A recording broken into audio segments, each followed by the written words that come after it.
Ndabaye kaze mu geno kidasanzwe c'amasengesho mushizo na mwene so Habimana Jibril. Uno munsi Imana ikaba yaduhaye umutumire, reka ndamubahe idondora. Ndabaramukije amaro ya Kristo abane namwe. Amazina nitwa Pastor L'Entre Bukuru.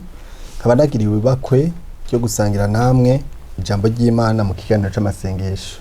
Murakoze cyane. Hama uno munsi Imana ikabise umutima wacu ijambo rivuga ngo igikogwa c'umushibamye. None nk'abakristo ni gute twoshibamira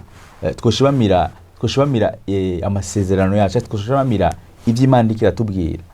Ushobora kuba hari ivy'Imana yakubwiye ugasanga ivy'Imana yakubwiye mugabo ntiwigeze ubibona. None nagomba tuze kuvugana rero ni kubera iki ivyo bintu bitabaye, canke ni kubera iki amasezerano atashitse, kandi twongere tuvuge ni gute rero amasezerano Imana yaduhaye canke amasezerano duhaye muri umwaka tugiye mu 2025 ingene azoshika, ingene twovyifatamo.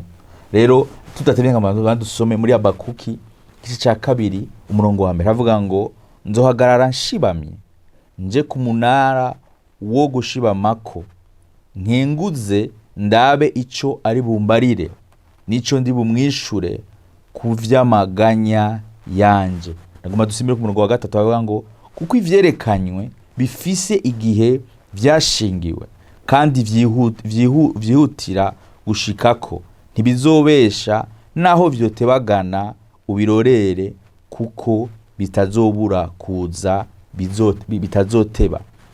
Ibi biriki tubwira umuntu yitwa Habakuki. Ibi bitubwira ko Habakuki